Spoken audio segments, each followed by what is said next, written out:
আগে আকীদার দাওয়াত দিব নাকি জিহাদের দিকে আহ্বান করব? আউযুবিল্লাহ। আগে জিহাদ। জিহাদ বুঝেন, জিহাদ কতগুলি স্তর আছে এগুলি তো বলতে পারবেন না, তাহলে আপনি জিহাদ কি করে করবেন? আগে জিহাদ হচ্ছে শয়তানের বিরুদ্ধে জিহাদ, আগে জিহাদ হচ্ছে আপনার কুপ্রবৃত্তির বিরুদ্ধে জিহাদ। হ্যাঁ হ্যাঁ, আগে জিহাদ হচ্ছে আপনার দুনিয়ার স্বার্থের বিরুদ্ধে জিহাদ। হ্যাঁ, নফসের জিহাদ, জিহাদুন নফস। তো এই সমস্ত জিহাদগুলি দেখেন আপনার সামনে আমার সামনে, আমরা কিন্তু সবাই ঘুমাই না, ঘুমাই না? ফজর আগে সবার ঘুম আসে, ঘুম থেকে ফজর উঠে আসতে পারেন না কেন? কারণ আপনি নফসের বিরুদ্ধে জিহাদ করতে পারেন না। শয়তানের বিরুদ্ধে জিহাদ করতে গিয়ে শয়তান আপনাকে ঘায়ল করে দিয়েছে, শয়তানের কাছে পরাজিত আপনি। জি, কুপ্রবৃত্তির কাছে পরাজিত আপনি। দুনিয়াকে প্রেফার করেছেন, 1 নম্বরে রেখেছেন, ঘুমকে 1 নম্বরে, সালাতকে জান্নাতকে 2 নম্বরে। জি, ওয়া আসারাল হায়াতাদ দুনিয়া ফাইনাল জাহিমা হিয়াল মাওয়া। যে ব্যক্তি দুনিয়াকে প্রেফার করলো, ঘুমকে প্রেফার করলো, সেই ব্যক্তি কিসে জিহাদ করেছে? যেই ব্যক্তি ঘুমের কোরবানি দিতে পারে না, সেই ব্যক্তি জানের কোরবানি দিতে পারবে? এসব ফালতু কথা বলে লাভ নেই। তারপরে যেই জিহাদ করছেন এক শ্রেণীর যুবকরা, সেটা তো সরকারের কাজ, সেটা নেতৃত্ব ছাড়া হয় না। সহিহ বুখারীর হাদিস, এইসব জঙ্গিদের মগজে থাকে না নাকি? ইন্নামাল ইমামের জন্য, ইমাম শাসক হচ্ছে, শাসকের কাজ এটি। শাসক ডাক দিয়েছেন ইবনে তাইমিয়া রাহিমাহুল্লাহ, তখন ছুটেছেন তিনি।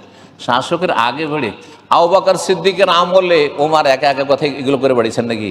আরে ওমরও করেননি, ওসমানও করেনি, আলীও করেনি। ওমরের যুগে ওসমান, আলী এগুলো করেন নাই না, ওমরের হুকুম হবে তখন করবে। শাসক ছাড়া হয় না। এসব অজ্ঞতা, আসলে দিন সম্পর্কে কিছুই জান না। দুহরব শিখে নিচ্ছে, নামটা শুধু শিখে নিচ্ছে জিহাদে, ব্যাস ফাসাদ করা শুরু করেছে। আল্লাহ হিদায়াত দান করুন। আপনি যে রাসূলুল্লাহ সাল্লাল্লাহু আলাইহি সাল্লাম 13 বছর মক্কায় থেকেছেন, তারপরে মদিনায় এসে দ্বিতীয় বছরে বদর, 13 আর 2 15, এতদিন পর্যন্ত অস্ত্র ধরা নিষেধ ছিল, নিষেধ ছিল। কুফু আইদিয়াকুম, আল্লাহ কোরআন বলছে, কোরআনের আয়াত। হাতকে গুটিয়ে রাখো, আবু জাহল মারলে মার খেয়ে থেকে যাও, মার খেয়ে থেকে যাও। জি, আল্লাহ কোরআনে বলছেন। তারপরে বলা হল যে এখন যে মারবে তাকে মারো, সবাইকে নয়, কি স্তর পার করে। হ্যাঁ, আর আপনার কি ক্ষমতা আছে? হ্যাঁ, এ ঢিল আছে আর পাথর আছে, তাতেই এত সহজ? অন্যদের কাছে কি আছে চিন্তা করুন তো দেখি। তারপরে তার বেশ কিছু শর্ত, কন্ডিশন রয়েছে। আরে শরীর সুস্থ না থাকলে রোজাই ফরজ নেই, আছে? হুঁশ জ্ঞান না থাকলে নামাজ ফরজ নেই।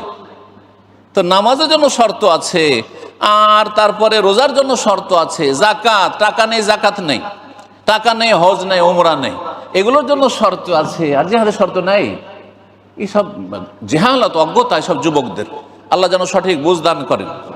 আগে দাওয়াত দেন, আকীদা ঠিক করতে হবে, কলবে ঈমান ইসলাম তৌহিদ বসাইতে হবে, শিরক বেদাত দূর করতে হবে, কুফরি দূর করতে হবে, বোঝা গেছে? মুনাফিকি দূর করতে হবে, আকীদার পরিশুদ্ধি হবে। তারপরে তার উপর ফাউন্ডেশন করে তারপরে আমালে সলে হইতে হবে।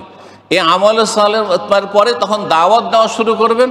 আর দাওয়াত দিলে তখন সেই রকমের রক্ত, মন, মেজাজ তৈরি হবে।